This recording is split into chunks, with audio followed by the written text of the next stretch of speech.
Welcome students to Twitch classes. आज हमारा social science के इकोनॉमिक्स की सीरीज नंबर 2 है, जिसमें हम टॉपिक करने वाले हैं ग्लोबलाइजेशन।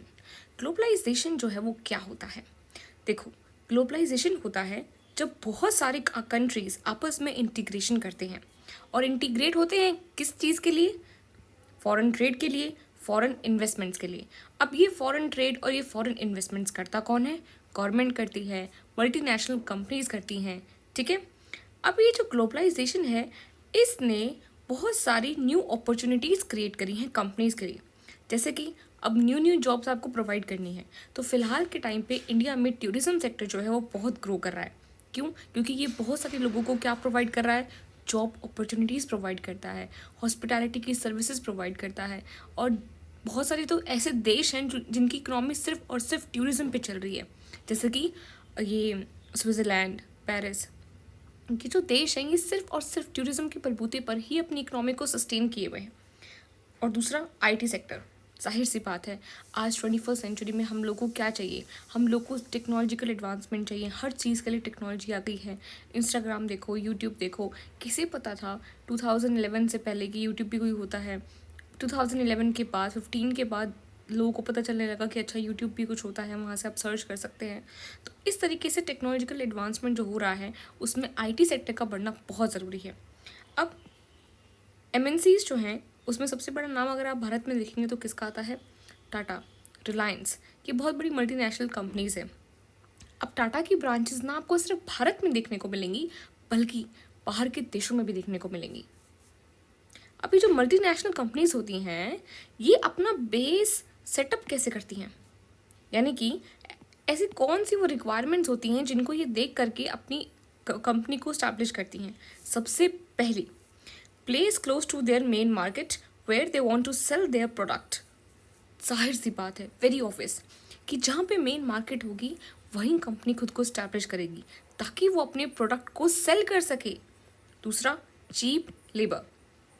कोई भी मल्टीनेशनल कंपनी कभी नहीं चाहती है कि उसका जो लेबर हो वो ज़्यादा महंगा हो, इसलिए वो चीप लेबर को ढूंढती है ताकि उसका कॉस्ट ऑफ प्रोडक्शन हमेशा कम रहे और उसको प्रॉफिट ज़्यादा हो। Government policies should be in their favour, क्योंकि अगर गवर्नमेंट वहाँ की ज़्यादा टैक्स लगाएगी तो एमएनसीज़ को प्रॉफिट कम होगा। इसीलिए जो मल्टीनेशनल कंपनीज़ हैं कि ये देखती हैं कि जो गवर्नमेंट की पॉलिसी है वो हमारे फेवर में हो, जहाँ पर भी हम अपने इंफ्रास्ट्रक्चर को स्टैब्लिश करें। अब ये जो एमएनसीज होती हैं, मल्टीनेशनल कॉरपोरेशंस हैं, is a company that owns और controls production in more than one nation. ये हम ऑलरेडी कर चुके हैं।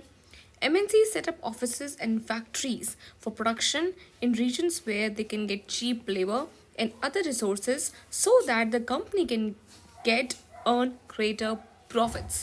We have already done this. Next. Now ways MNC setup, कि वो कौन से वेज जिससे MNC सेटअप होती हैं? By using the local companies for supplies. Yeah, that's true. ये जो बड़ी बड़ी मल्टीनेशनल कंपनी है, इन्हें भी सप्लायर्स की ज़रूरत होती है, तो ये ऐसी जगह पे खुद को स्टैब्लिश करती हैं जहाँ पे जो लोकल कंपनीज है वो उनसे इन्हें source of material, raw material मिल सके। By closely competing with the local companies और बाइंग देम। आपने देखा होगा जो बहुत बड़ी बड़ी कंपनीज होती हैं, ये क्या करती हैं? छोटी छोटी कंपनीज को खरीद लेती हैं या फिर उन्हें टेक ओवर कर लेती हैं। अगर उन्हें ये दिखता है कि इनमें प्रॉफिट है और इनके शेयर्स बढ़ रहे हैं, तो वो उन्हें क्या कर लेगी? खुद में ही कंज्यूम कर लेंगी। Next point, bye setting a partnership with local companies. अच्छा, अब ये भी हो सकता है, मान लो इनमें से कोई कंपनी अपने आप को सेल करने के लिए रेडी नहीं है, तो वो क्या करेगी? पार्टनरशिप कर लेगी एमएनसीज के साथ। MNC setup production jointly with local companies in the following veg. यानी कि जो बड़ी बड़ी एमएनसीज हैं, ये लोकल कंपनीज के साथ अपना पार्टनरशिप कैसे करती हैं? MNCs can provide money for additional investments like buying new machines for faster production. MNCs might bring them with the latest technology for production. ये जो बड़ी बड़ी MNCs होती हैं, ये छोटी लोकल सप्लायर्स को क्या प्रोवाइड करती हैं? मशीन्स प्रोवाइड करती हैं जिससे वो अपने प्रोडक्शन को जल्दी जल्दी ग्रो कर सकें। और तो और ये जो बड़ी बड़ी MNCs होती हैं, ये उन्हें लेटेस्ट टेक्नोलॉजी भी प्रोवाइड करती हैं ताकि उनके पास, देखो, जो लोकल कंपनीज होती हैं उनके पास सोर्सेज की कमी होती है, इसलिए वो छोटी कंपनीज होती है। इन बड़ी बड़ी एमएनसीज के पास सोर्सेज की तो कमी नहीं होती है, तो इसीलिए वो उनको सोर्सेज और मनी के उसमें प्रोवाइड करती है ताकि वो अपना प्रोडक्शन इंक्रीज कर सकें। The money that is spent to buy assets such as land, building, machines and other equipment is called investment. हम कहते हैं ना कि पहले हम इन्वेस्टमेंट करेंगे फिर हमें रिटर्न्स मिलेगा। तो इन्वेस्टमेंट क्या होती है? यही होती है इन्वेस्टमेंट कि जब आपने एसेट्स खरीदने पे पैसा खर्च किया। एसेट्स क्या है यहाँ पे? लैंड है, बिल्डिंग है, मशीन्स हैं और अदर इक्विपमेंट्स हैं। An investment made by the MNCs is called foreign investment. अब जो बाहर की कंपनीज है मान लो और उन्होंने इंडिया में आके अपनी इन्वेस्टमेंट करी है तो हम उसे क्या कहेंगे? Foreign investment. The foreign trade and integration of the markets. Now, what is this? Foreign trade creates an opportunity for the producers to reach beyond the domestic market.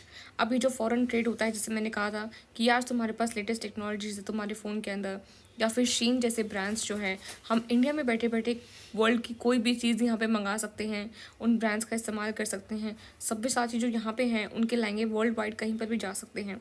तो ये क्या है? ये फॉरेन ट्रेड है। ये अपॉर्चुनिटी क्रिएट करता है producers के लिए कि वो ना सिर्फ अपने डोमेस्टिक मार्केट बल्कि इंटरनेशनल मार्केट को भी अप्रोच कर सके।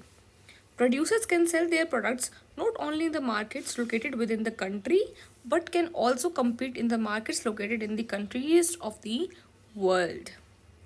जैसे मनीष मल्होत्रा, वो सिर्फ ना इंडिया के एक फैशन मतलब फैशन ब्रांड है, बल्कि वो बाहर भी जाके अपने जो उनके फैशन वीक्स होते हैं उनमें पार्टिसिपेट करते हैं।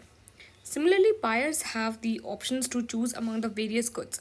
ऑब्वियसली बात है कि हम जो बायर्स हैं हमारे पास भी फिर ऑप्शंस बहुत सारे हो जाते हैं मार्केट के अंदर कि हम कौन सा प्रोडक्ट इस्तेमाल करें।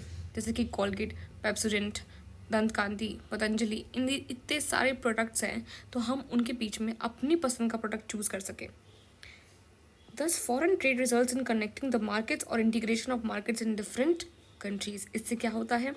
डिफरेंट मार्केट्स को इंटीग्रेट किया जाता है, आपस में कनेक्ट हो जाती हैं। आज आपको भारत के सुपर मार्केट्स में हर एक प्रोडक्ट देखने को मिलेगा जो बाहर विदेशों में मिलता है, और वो किसकी वजह से हुआ है? ग्लोबलाइजेशन की वजह से हुआ है। Factors that have enabled globalisation. अब ऐसे कौन से ग्लोबलाइजेशन हुआ है तो ऐसे कौन से फैक्टर्स हैं जिन्होंने इसको होने में हेल्प करी है? टेक्नोलॉजी एंड ट्रांसपोर्ट और लिबरलाइजेशन। Technology and transport. अब देखो, लद्दाख में पहले रोड्स नहीं थे, ठीक है? तो अगर हमें लद्दाख तक टेक्नोलॉजी मतलब लद्दाख को अपने से इंटीग्रेट करना है और खुद से जोड़ना है तो हमें क्या करना पड़ेगा? हमें वहाँ पर ट्रांसपोर्टेशन की जो सर्विसेज हैं उनको बढ़ाना पड़ेगा, ठीक है, ताकि वहाँ तक गुड्स की सप्लाई हो सके, तभी तो हम वहाँ गुड्स सप्लाई करेंगे। तो अगर वहाँ पे ट्रांसपोर्टेशन ही नहीं होगा तो हम वहाँ पे टेक्नोलॉजी को सप्लाई कैसे करेंगे? तो जो ट्रांसपोर्टेशन है ये बहुत हेल्प करता है चीज़ों को कनेक्ट करने में from one place to another.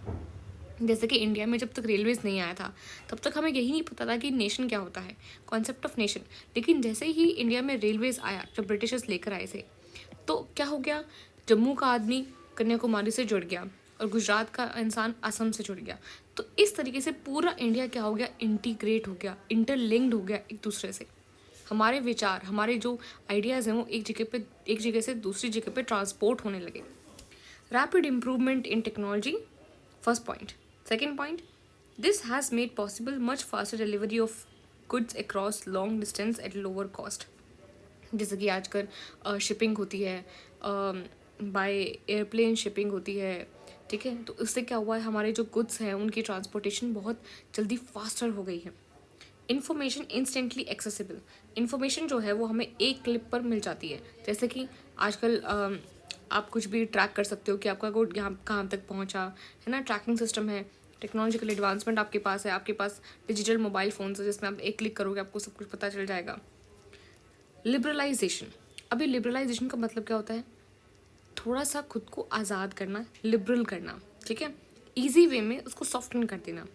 अब जितनी भी गवर्नमेंट्स होती हैं, गवर्नमेंट क्या करती हैं, जो बड़ी बड़ी कंपनीज होती हैं, एमएनसीज होती हैं, इनको थोड़ा सा टैक्स फ्री कर देती हैं या फिर इनके टैक्स के रेट्स को कम कर देती हैं, इनको लैंड अच्छा प्रोवाइड कर देती हैं, और तो और इनके ऊपर बैरियर्स कम कर देती हैं।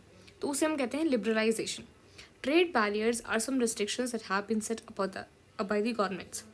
Tax on imports is an example of trade barrier. यानी कि जो हम इम्पोर्ट करते हैं उसके ऊपर अगर गवर्नमेंट ने टैक्स कम कर दिया तो ये लिबरलाइज हो जाता है, ये गवर्नमेंट की पॉलिसीज़, ताकि जो बाहर की कंपनीज़ हैं वो भारत में अपना जो गुड है उसको बेच सके। Removing barriers or restrictions set up by the government on the trade is known as liberalization. I hope this will be clear. तो अब समझ में आ चुका होगा कि जो कौन से फैक्टर्स होते हैं जिससे ग्लोबलाइजेशन इनेबल हुआ है, टेक्नोलॉजी एंड ट्रांसपोर्ट और लिबरलाइजेशन। ये 2 पॉइंट हमने बहुत क्लियरली कर लिए हैं।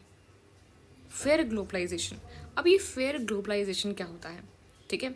फेयर ग्लोबलाइजेशन क्या है? It creates opportunities for all and also ensure that benefits of globalisation are shared better. अब ऐसा भी नहीं होना चाहिए कि आपने ग्लोबलाइजेशन कर दिया लेकिन आपके खुद के जो डोमेस्टिक मैन्युफैक्चरर्स हैं उनकी तो प्रोडक्शन बिक ही नहीं रही है। अब मान लो इंडिया में सारा कपड़ा बाहर से आ रहा है लेकिन जो हमारे लोकल मैन्युफैक्चरर्स हैं जैसे कि लखनऊ है, बनारस के लोग हैं जो हैंडमेड गुड्स को वीव करते हैं, तो ऐसा भी नहीं होना चाहिए कि हमारे डोमेस्टिक जो वर्कर्स हैं वो मर ही जाए और हमारे डोमेस्टिक चीज़ें बिके ही ना। इसलिए आप देखेंगे कि गवर्नमेंट ने अब क्या किया है, मेक इन इंडिया किया है।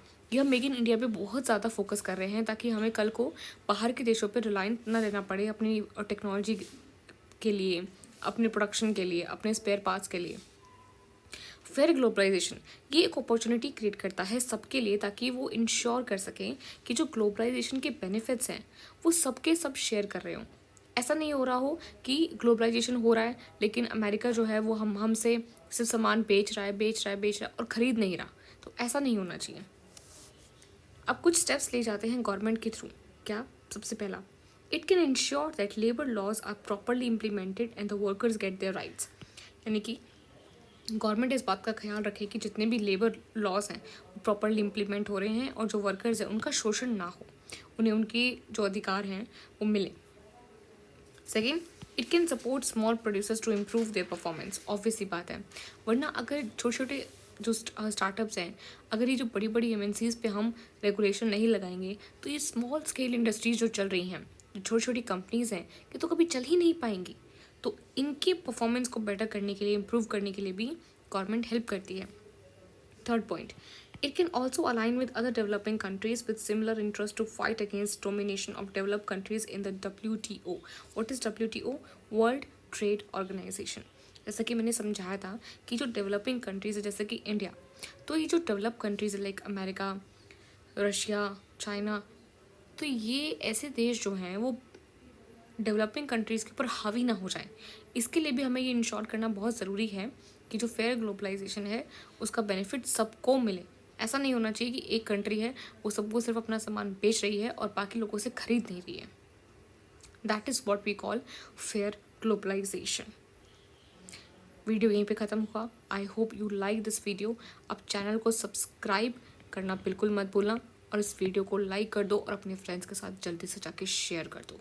चलो मिलते हैं अगली वीडियो में। जय हिंद।